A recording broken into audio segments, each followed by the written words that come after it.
Hello, everyone, and welcome to enVision Together, going to our next level of best. I am so pleased to have with me Erica Campbell, who's our guest today, and she is going to go ahead and introduce herself to us in her own way. I would like her to kind of touch on things like, I don't know, a little bit about childhood, upbringing, um, what's as an adult, career, profession, and all that. Touch on those things as much as you'd like or not, and tell us who you are. Thank you. Yeah. Well, hello, everyone. My name is Erica Neubert Campbell, and I am currently wearing many hats in many different roles. So I am a daughter, I am a wife, I am a mother, I am also a leader, and I'm also a human. And I can, and humans are perfectly imperfect. But I'm also a breast cancer survivor. And I think that's what we're going to talk a little bit about all of those things today. Mm-hmm. Okay. All right. So I will say that during our previous conversation, you told me a little bit about your mother. You described her as a strong matriarch, and I believe that info helps us to understand you and your story a bit. So, if you would go ahead and help us get in touch a little bit more with maybe your childhood, your mother, what are some of the pain points in your history that will help us understand uh, a bit better where you are today and your outlook about things right now. Yeah. So what I like to think when I reflect back on my 20s when she was sick, I often think of it as I was hiding in plain sight. And what I mean by that is that I was living this dual life. I was in my 20s and I was trying to grow a career. I was trying to date and find a boyfriend or a husband. But at the same time, I kept those parts of my life compartmentalized because in my other half of my life, I was in and out of hospitals and I was losing the love of my life, which was my mother. And, I really had to keep those two parts of myself hidden from each other. I had to push through. It felt really isolating and really lonely to try and do both of those things at the same time and to juggle them. And like I said in my intro, I'm human, and so I'm perfectly imperfect. And I would say that while I was trying to be really successful at both of them, I possibly wasn't. Right. Okay. Well, thanks for being so candid in sharing that information. Loss is difficult and it's so different for every person. Every relationship is different. Um, I've lost my brother, my only sibling, in 2010, and we were very close. We were more like twins than just regular brother and sister. Um, Although just regular brother and sister, it's tough, but we just were amazingly close. Um, and I remember just going through a lot with that loss. He died from colon cancer at 39. It was weird for me when I turned 40 because it was like you're older than your brother. It's just so weird. And your sibling you think is going to be with you the whole time.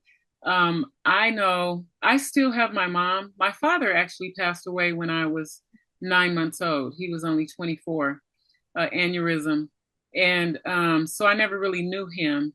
Um, but it's still a loss that void that you discover more and more how it's there the older you get. But I still have my mom, thankfully. Yeah.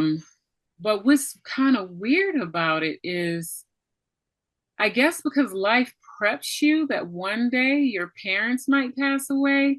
You don't know when, and it's shocking for it to happen sooner than you could have imagined. And like, I can't even imagine, honestly, losing my mom.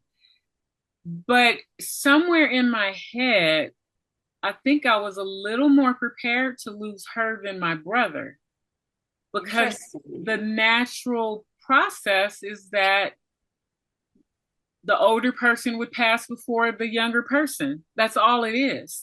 um, Yeah. but so it was really weird. And then a few years later, my next biggest loss was my grandmother. Um, we had four generations alive for many years, which is a tremendous blessing. And we are a close knit family. So, but like I said, I think the reason I brought up my brother though is because it was devastating for me. And I mean, I had terrible anxiety and just I had to coach myself out of the bed and all that stuff. But I have to say that what eventually really, really helped me is when I thought about the fact that we had such a unique and beautiful relationship. And it's better to have a relationship like that for a short amount of time than a lesser relationship for a longer amount of time. Because you see some people have these, you know, their siblings, they're there for, I don't know, 60, 70 years together, but they didn't like each other. They barely talked. So it's a weird Yeah. thing. It is. It is. And I thank you for saying that because my mom died when I was 29. And that was one of the things that really helped me was what you just said, which Mm, was I'd been blessed to have her for 29 years. mm, And certainly I know when you said that, you know, you lost your dad when you were 9 months old, right? I'm sure you would have traded in a million years to have him for 29 of them. And so, you know, I think when we interrupt the order that we expect and that we think that is promised to us, it is yeah, unsettling. It's really unsettling. that's, And, you hmm know, and you mentioned about your dad, I mean, excuse me, your brother who died at 39. And when you turned 40, I call that scary, beautiful math because, you know, it's the age where you can no longer, you know, remember, or you pick up where you think your brother will have left off. And I start to approach the age that my mom died. And I find that to be really unsettling at times hmm because it does make you think about your own mortality. yeah, yeah. This stuff is interesting. I um I was actually talking to someone earlier today who lost his son at 24, and just a beautiful. We've been blessed to have some beautiful, beautiful people in our lives because his son just seemed amazing. Um, the level of empathy and compassion and love that he shared, even though he was so young, it's just truly amazing. And I totally understand why his father is sharing so much about his life. Um, but we also talked a little bit about how sometimes you can get kind of angry at God. Um, Yeah. we learned some tremendous lessons through that loss. And although you can't deny that you've learned a lot and in some ways have even been changed for the better, you wrestle with the idea that really, did it have to be through this way? Could I have learned this another way? Oh, for sure, Pamela. And you know, I really wrestled with the question that you just said. I got really angry at God. You know, as I mentioned, I had a pretty normal upbringing. My mother was extremely faith-filled. Mhm. And, you know, quite frankly, I thought she was a saint on earth. You know, she was the one who, you know, saw the best in other humans. I remember, you know, my cousin and you know, we were at a big family reunion. Mhm. And to be honest, he was kind of the outcast of the family. He had just gotten out of jail Mhm. for some drug and alcohol and other really challenging things. And, Mhm. you know, sort of he showed up at the party and you could hear like the whole room go quiet. And there's my mom pushing her way through the family crowd to go Oh, and welcome him with the biggest open arms and the biggest hug. And she didn't care that he had had a past she only saw the best in his future. And I will tell you, Mhm. she changed the entire probably trajectory of his life by just allowing him to come back into the family after, he was kind of the lost sheep. Mhm. And she was the person who brought him in. I witnessed her do this over and over again. She again was this quiet leader who just had such purpose of seeing the best in other humans. And so when she died, and like I said, she was incredibly faith-filled, I was like, hey, God, I really love you. And I Mhm. thought we had a deal. Mm. Thought we had a deal. I thought it was this simple formula of you are a good person and you praise God, and that equals eternal life. Or not even eternal life, but it equals an easier life. Mhm. And so for me, I really wrestled with that after she died, because I thought, you know, how could you do this to her? How could you do Yeah. this to me? I Mm. was a good girl, Yeah. and I had a lot of counseling. I had a lot of people who reached out to me. It took me a really long time to reconcile with God. Mhm. Um, I did. And, one of the things that I think stood out for me the most was that instead of assuming that he didn't answer my prayers, right? Because that's the thing we all want, is to have our prayers answered. Yeah. What if I consider that he wept alongside me, Uh, and that it was not in his control? We can't ask for the tangible things in life. You can't pray to God to win the lottery. He doesn't have that kind of power. But you could pray to God to have peace and have strength or hope, and those can be immediately received. mhm. And that was the coaching that I got to really get through that hard time about, God and I, we're good now. He and I are back. He and I are back best friends. Well, that's good. That's good. Um, I think what helped me get past some of that anger and all that too was what I referenced earlier, having the gratitude when I realized that I had such a special person in my life, and there's so many people that don't have that. Um, I almost want to say the theme of today for me is people who lost some pretty amazing people. Yeah, yeah, yeah. Because I didn't strategically plan to talk to the two of you in this one day. It just happened that way. But it's a lot of reflection and sharing going on about amazing people and how you get through grief and loss, and even letting what we learn from those people and even the experience of losing those people um, be a type of gift to us and part of what's impacting our own legacy by reminding people of the legacy they left, which is, we were talking about even how legacy is, we always think of money, um, leaving wealth or something like that, which is nothing wrong with that. I think that's good. But the greater riches are things like we're talking about, love and just how to be a good person, how to, your mom cause someone who is, you know, maybe the outsider of the family to feel welcomed again. And like you said, change the trajectory. How much are we learning from that gesture that you said your mom had? She pushed her way through the crowd. It reminds me of the prodigal son story. Yeah. And she got to him and hugged him with open arms. And sometimes that's all it takes to turn a life around.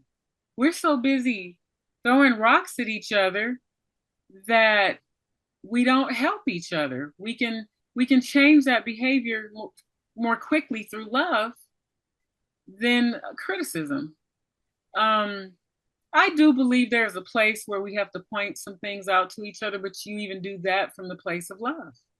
Yeah, So absolutely. it's interesting. um, it's even interesting how different ones of us navigate around all this stuff. I'm talking now to the second person today, where in the end of it, it kind of worked out for our good.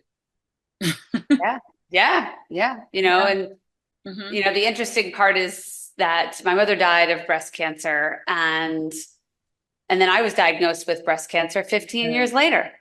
Yeah. And so to your point about the lessons that we get to learn, Hmm. you know, again, having breast cancer or losing a mom, both of those things I wouldn't wish on my worst enemy at Right. all. But having to face those things anyway, Hmm. I do have the gratitude for the lessons learned. And then, again, especially with my own diagnosis, I was able to make different choices, learning from them that, ultimately probably rewrote my own story. That's awesome. And I think you're going to tell us a little more about that in detail in a little bit. I know that you have a quote. You say that vulnerability is a superpower. Tell us more about that. Oof. Yeah, I love this one. Actually, I think because of the loss that I've had in my life, one of the things that changed most about me is that I realized that, the only things that matter are the people in our lives.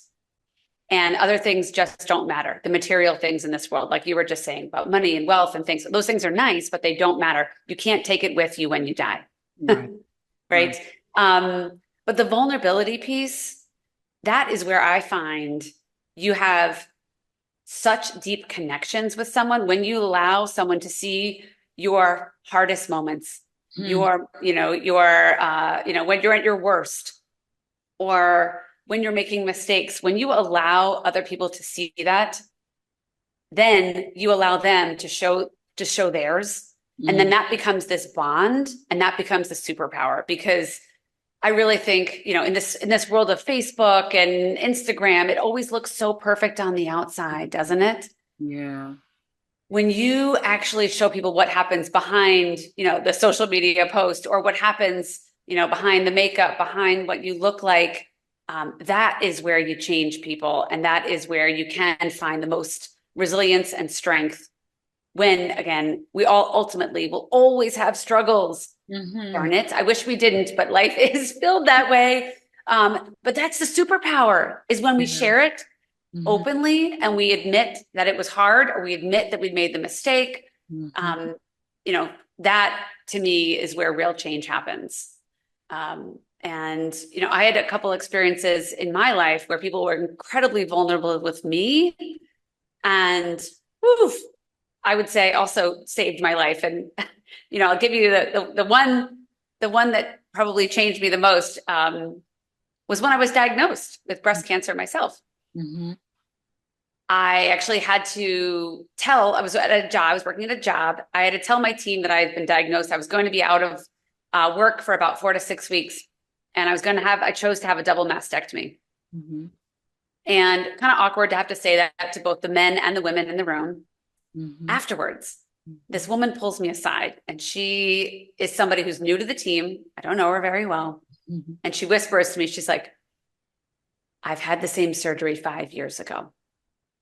And I know this is going to seem awkward, but do you want to see what it looks like? Do you want to see my breasts today? Like, Wow. oh, this is weird. I don't know you. We're in a professional setting. And yes, I do. Yes, Uh-huh. I do. And like, I knew that like there was only one way this was going to go, which was I knew it was going to help me. So we Mm-hmm. locked ourselves into a bathroom far off the beaten path in the office. She takes off her shirt, I see her breasts and they look so real. Hmm. There are these fake ones now that post surgery and they look so natural. I Hmm. could barely tell they were fake. Their scars were so faint. Hmm. And it was like this whole thing became something where I could see the end game. I could see that, yes, I was staring down my own big surgery, but I Hmm. could see that in a couple of years, I was going to look just like this. And Right. to me, it changed my mindset. It completely gave me hope. I Mhm. felt so much more at peace at the decisions I was about to make and the surgeries I was about to have. And I thought, oh my God, this is so rare for her to be so vulnerable. She Mhm. didn't know me. This could have been the weirdest thing ever. And that was a superpower that also saved me. So Mhm. for now on, I'm ready to be vulnerable with anybody and to be open about it. That's so great. Wow. It's like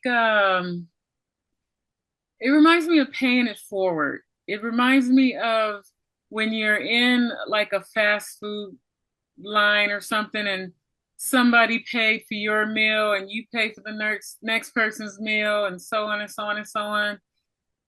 Um, it's that act of kindness. She obviously learned something through her process. And I don't know if someone did something in particular for her that caused her to be able to act on that level, or if it was just her own reflection that brought her to that. But that's the whole thing. That's kind of like what I'm trying to do with this show. We Yeah. all have valuable information, and if we just share it, it could help people out there. And that's why I try not to limit the topics that come on my show. Um, I guess the glue of my show is just that you have something important um, to share with the world from something you've learned in life, whether it's through your profession, through just life lessons learned, mistakes you've made, or we're just all helping each other with through information, through vulnerability, through being candid, authentic. Um, so I think that's beautiful that that happened for you. But I remember because I always do a pre-chat with my guests before we actually interview. I do remember when we were in conversation, you said something about your mom's situation also helping you because you knew to make a different decision or something like that. Um, Yeah. you remember that part? Could you Yeah. tell us about that? Yeah.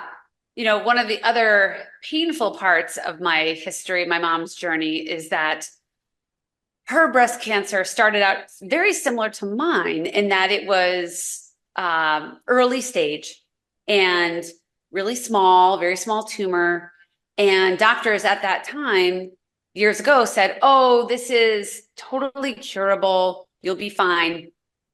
And they gave my mom a choice between a lumpectomy, which is just taking a small lump out of your breast where that cancer is, Mhm. or a mastectomy, which is, again, a complete removal of your breast, obviously far more invasive, far more surgical. And at the time, she made the choice to have a lumpectomy. And ultimately, years later, we learned that perhaps if she had had that mastectomy back at the very beginning, she would be with us today. Mm, Super painful to have that information. yeah. I had to work through a lot of that. She made that choice. And I asked her once, I said, "Mom, once we knew that, and once, she was dying and we knew that, I said, why did you choose that lumpectomy at the time?" And again, in a vulnerable moment, she was saying things like, "I wanted to preserve my femininity. I Mm, wanted to preserve my body. I wanted to preserve the way I looked." And, wow. and she obviously ended up regretting that. And Mhm, so did I. mhm, So, when it was my turn, talking about, the lessons that we wish we didn't have to learn, mhm, I was presented with nearly the exact same choice. mhm. Do I want to have a lumpectomy or mastectomy? And it kind of gives you this whiplash of like, I have been here before. Yeah. And I absolutely want to choose a mastectomy this time. And I Mhm, will say, doctors challenged me a little bit on it. mhm, They said, that's, you don't need it. That's kind of aggressive. But for me, because of, the things I had learned in kind of a painful way, yeah. I decided to have this double mastectomy. And I'll tell you, Pamela, best thing I ever did. Hmm, yeah. I can't relapse with breast cancer. I don't really have real breasts anymore. I have Mhm, some really lovely perky fake ones. mhm, mhm, But also I have a different mindset. I have a mindset of peace mhm, because I was able to rewrite my mom's story. And I feel really mhm, grateful. Talk about that word that you used earlier. I'm grateful I was able to learn that lesson from her. I'm grateful to give her journey some justice. mhm, And I'm just grateful that she shared with me that vulnerability at the time because I could have these powerful conversations with my husband, to say, will you still love me when I have, not the same breasts that you had when you married me? And, all of these things. And so we could have vulnerable conversations. So it's this like snowball of vulnerability that gets you through the hard times. Is that what you were referring to when you mentioned before about you have redemption from past grief. Yeah. That's your Yeah. redemption. Yeah, that's my Mm-hmm. redemption. I have, lots of redemptions, I think, not just, my physical body and the changes and things like that, but even we talked about earlier my reconciliation with God. That one took a long time Mm-hmm. to say that, he didn't, it wasn't that he didn't answer my prayers, but he answered the prayers of, the woman who lives next door. It was Mm-hmm. that he was weeping beside me, and was just as sad as I was. And that redemption from grief too really supported my healing journey, because I felt very abandoned by God's promises for a while. Mm-hmm. Um, but I think they came back to me. They came back to me in different ways and much later in life. Hmm. And I'm really grateful for that. That's beautiful. Okay. So, um, do you find that life's experiences or events actually point us toward purpose? Yes. Hmm. But darn it, don't you wish it didn't have to go through the painful parts? Right. Right. Right? Yeah. I mean, the rear view mirror looks so good, doesn't it? Because it's really hard to see that purpose when you're in the middle of struggle and challenge. Hmm. But once you get through it and you look back, you can say, "Oh, I see why that happened." And I Right. will agree with you, right? I think we talked about Pamela turning pain into purpose, Hmm. and I do believe that. Like I said, I wish it wasn't always that way because I Hmm. wish there was an easier path. Hmm. But I'm actually really grateful. I do. I mean, it has been 20 years, but I will say that I have been grateful that I was able to lose my mother. I'm not saying I'm grateful to have lost her. What I'm saying is I'm grateful I had the chance to say goodbye to her. Hmm. I'm grateful for the time we had when we knew she was dying, we got to have some really beautiful conversations. Hmm. And again, I'm grateful that I was able to learn her lessons about her medical journey so that I could change mine. Hmm. That's beautiful. And I'm glad you had that time too. You did make me think though. I don't know why I just started reflecting on my father and losing him at such a young age and never really knowing him. But when you said that you got to have some really great conversations, even with what I just told you about my father, God still gave me this little gift. Mm. The only thing my mother remembers, well, I don't know if it's the only thing she remembers. I think so. She says, my father looked at me and he said, how could such an ugly man have such a beautiful daughter? Oh, And if you look at my father's picture, though, he's actually a very handsome man. I bet he's incredibly handsome. But to know that my father said that about me is a gift. Such a I don't gift. I don't have any other words that he's ever said about me but those. And it's kind of like my brother's last words to me. I was getting on a plane going back to South Africa. I didn't, he was struggling, but still thinking he's going to make it. So I called him at the airport in DC. I was doing what is a plane change called? Oh, The like a, layover. yeah, transfer, whatever. Yeah. Yeah, transfer. And I called him real quick before I got on that long flight. And his last words to me was, I love you 3 times. Um, so um, listening to you share about your conversations that you got to have with your mom, that's what it triggered in me. How special it is to have something or those final words. And sometimes people say that their final words were, "Oh my God, I wish I could go back because we were arguing," or um, something mean was said. Um, I'm so thankful. Um, that I could say that the last words I heard from my brother was "I love you." That Um, is beautiful. yeah. Yeah. And though I don't have much from my father, to know that, I mean, it's kind of funny, but it's loving too. Yeah, it's very love. Well, it shows his personality. It was probably, lighthearted, funny, humble, and also saw such beauty in you. Thank you. I cherish it. It's like it's all I have, but I'm like, that's a pretty special all you can have. Um, Absolutely. and I literally cherish it like someone would, I don't know, some family heirloom diamond necklace from their great great great great grandma or whoever. I don't know. That might be a bad analogy, but No, I got you. But I think that one it sounds like it's burned in your heart, and that yeah, is a good place to have. like I hold it. It's like it's actually literally the only words I know my father ever said about me. Thank God it was that. Yes, absolutely. 100% agree. In, And instead of that's not my baby, or I never wanted to have a daughter. I don't know. I'm just right. I'm thankful that I have that. I cherish it. But anyway, so um what is the goal you would say for your book?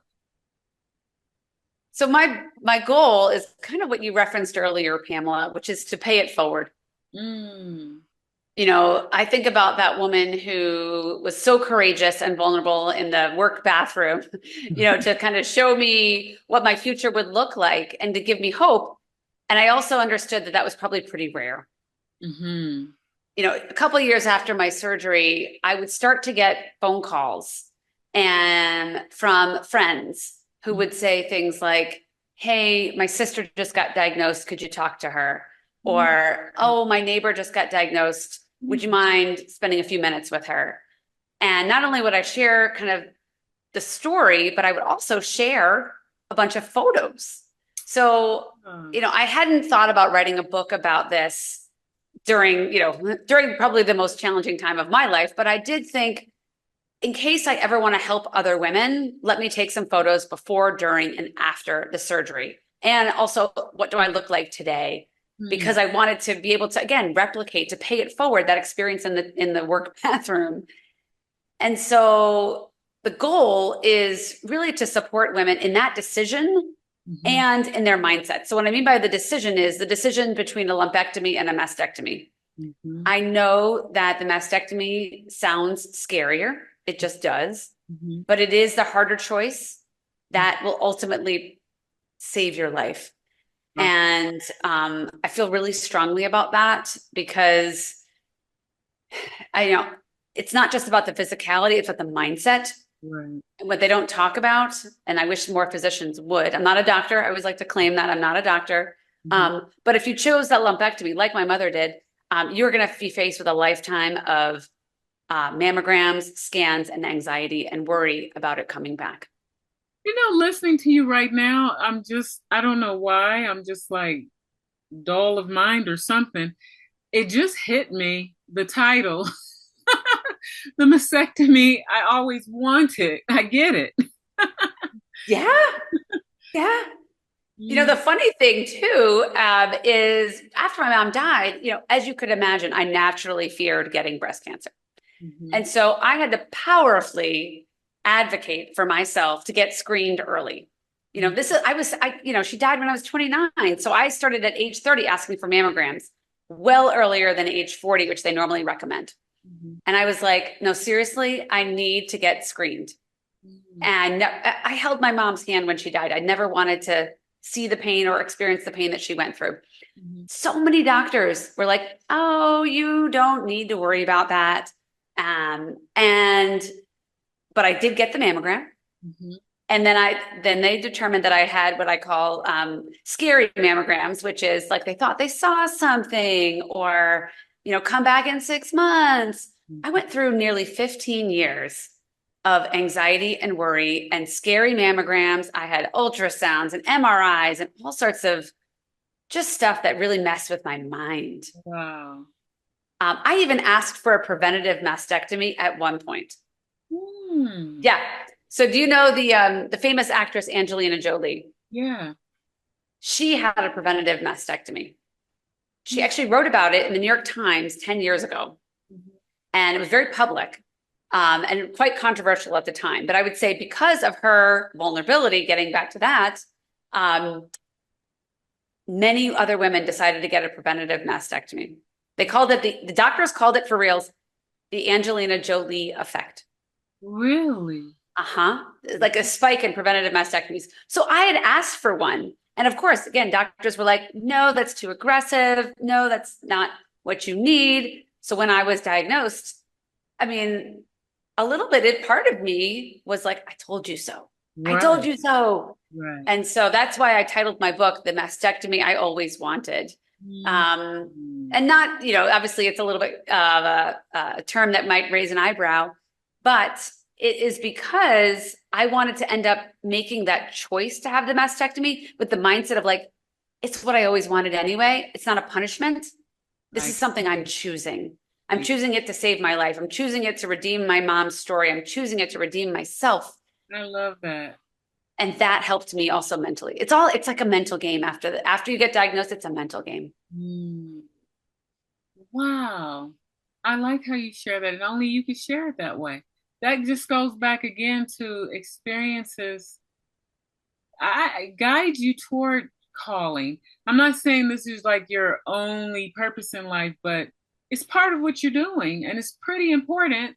Yeah. And I think this conversation is going to help a lot of people.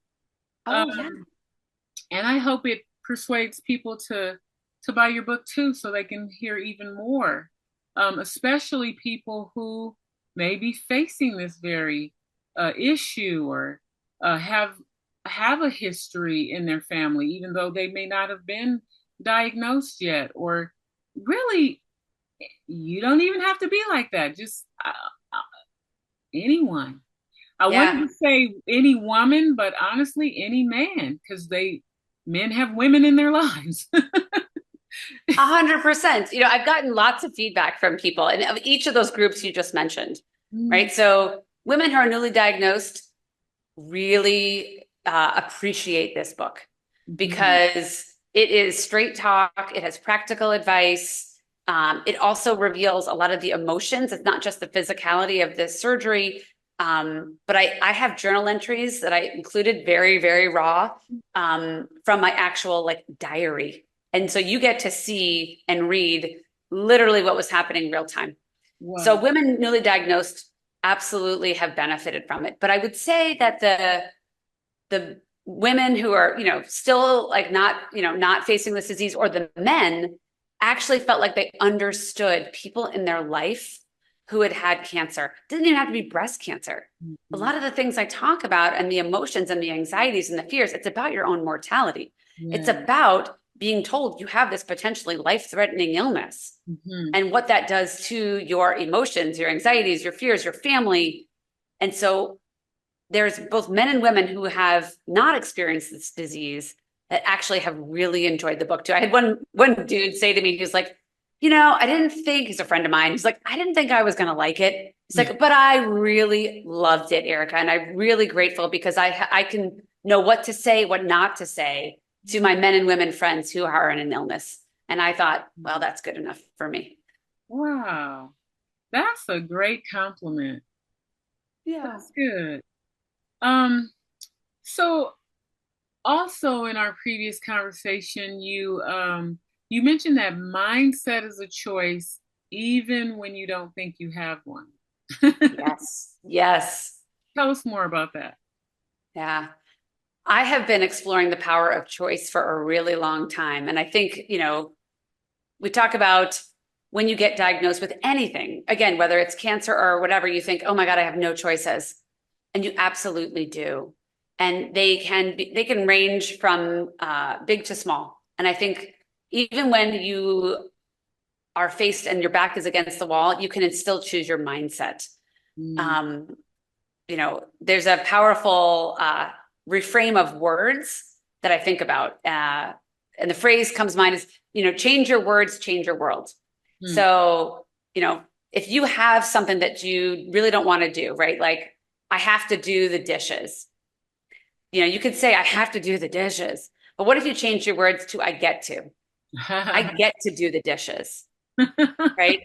And it's like, it changes your mindset. And you have that choice. You had that power to make it like a gift to be able to do the dishes, because it means you have a house. It means you have food. It means you have a sink, all these things that we take for granted. But when you get, when you take it out of sort of the dishes and you move it into your bigger things, like, I get to have this surgery. I'm blessed to have this surgery. Even you can go even further rather than I have to. I have to do something, puts you as a victim, and I get to gives you the powerful choice that you are making. So that's like these little shifts, and mindset to me is everything. That's great. I like that. It reminds me, I chuckled as soon as you started elaborating on it, because it reminded me of something my mother has said since I was a little girl. And my mom is 11 years older than her next sibling, and there's a total of 6 of them. So she's Wow. almost like a second mother to like her youngest sibling. There's 25 years between them. So Oh my goodness. literally been a type of second mother to some of her siblings. But all that is to say that my mother, she says all the time, I'm going to let you wash the dishes. Yep. I'm going to let you do this or that or the other, as if it was something you were begging her. As if it was a gift.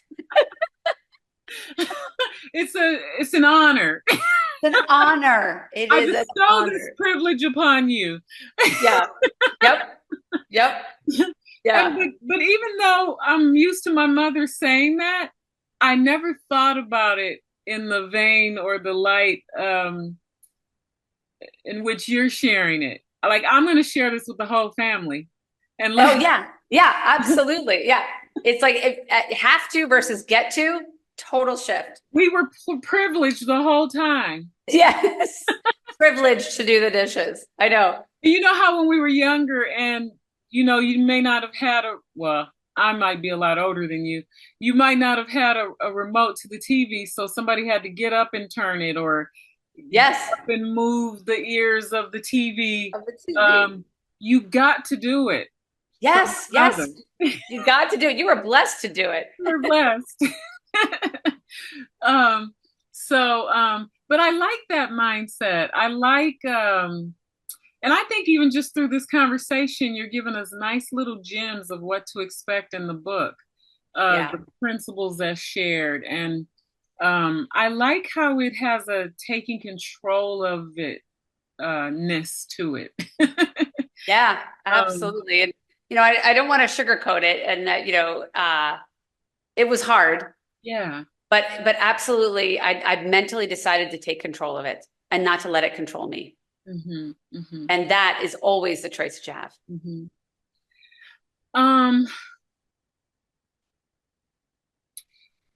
I'm reminded of a conversation I was having earlier where we were talking about some situations where you're just not in control and you have to accept it. But I think what we were talking about is it's a little different. I do get what you're saying here. By the mindset shift, or there's elements to an uncontrollable situation that you can control, and you should stand up and take that place around those things. Like, you might not have been able to control the fact that you were faced with breast cancer, but you can control, after getting that news, how you process it, how you advocate for yourself, how you even are vulnerable or can help others or get help yourself. And, that's good. Yeah. I mean, there's always things you can for do. myself. Yeah. Having 2 different conversations where I'm agreeing with, you're not in control. And then this one, but I agree with this too. Control. Yeah. Well, and I think they go hand in hand, right? And there is an element of, what is it? Surrender and accept, right? Like I had to surrender and accept that I had a breast cancer diagnosis, right? There wasn't a magic wand that was going to change that. Even though I wish if they make one, please send one to me at my home address, please. To us. Yeah, right. So there's that element of surrender and accept. And then it's again that also that like you get to choose right once you surrender and accept what you do next and how you approach it next. I get it. I just had to process that for myself. Yeah, no, I mean, even I was like, wait, what am I saying? Because I also talk about surrender. Only because these two conversations happened in the same day. I'm like, are you contradicting yourself? What do you believe? But no, but both are true. Yeah, both but are in true. the way that we've described it, yeah. Yeah. But anyway, so I have a question that I ask every guest, which is, we just shared a lot of great stuff. I've enjoyed this conversation. I feel good about what we're going to put out into the world, our collaboration to help people. But I always say, suppose somebody forgets, they just can't hold on to the whole conversation. What's the one gem you would say, but of all of this stuff, hold on to this one? I'm going to say the phrase that I've been holding on to myself, which is, you are not alone. Mm. And, obviously that's a choice too. You can feel really isolated in any journey. And that's where the vulnerability comes in, because if you are vulnerable and make that choice, you'll realize that you are not alone. Mm-hmm. If you are feeling isolated or lonely, sharing a piece of what you're struggling with will ultimately end up benefiting you. So I just want to hold on to this one. You are not alone. Right. You are not alone. You are not alone.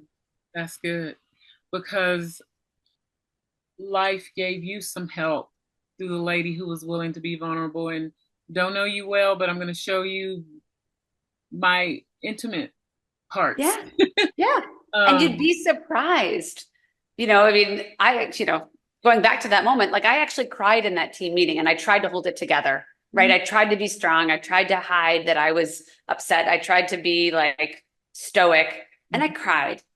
And that's probably enough that let that woman know that I needed support and for her to then open up to that vulnerability to let me know that I wasn't alone. That's so good. Yeah. And even though you tried, but kind of still broke down, even that was a gift. Yeah. And it's a reminder that maybe we don't have to try to be so strong all the time. Yeah. Maybe it's okay to show that we're hurting, we're confused, we're whatever it is. Yeah. To let ourselves be messy. Again, that perfectly imperfect. Yeah. Yeah. This is tough stuff though that we're talking about. It's easy to say. It's so hard to be vulnerable in that way.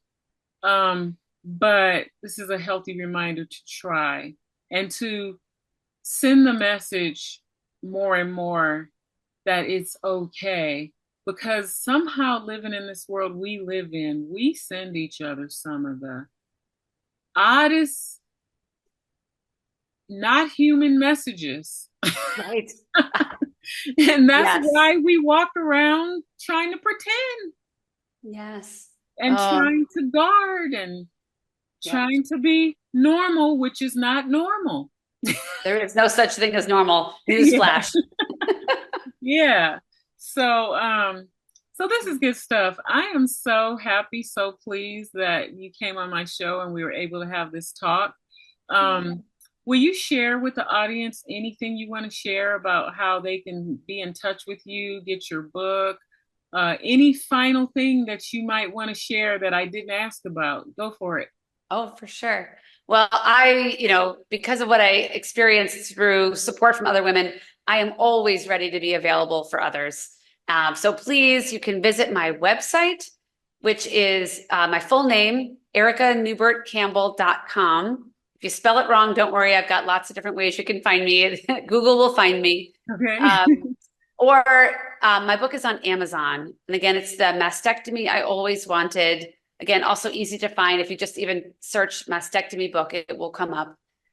And on my website, I do even have some resources for women newly diagnosed, including a free copy of top 10 tips to prepare. And so I just really want to make sure that women and their caregivers, men or women, know that they are not alone. And I would love to hear from people. I have a newsletter. You can join the newsletter and get weekly quotes and inspiration from me as well. That's awesome. Well, Erica, this has been a delightful conversation. I think we share some good stuff that should be out in the world. And I like that we both have a mindset to want to help others, and that we're getting to do part of that through the podcast. So again, it's been my pleasure and my honor to have you as a guest. And thank you so much. Thank you so much, Pamela, and thank you to all your listeners.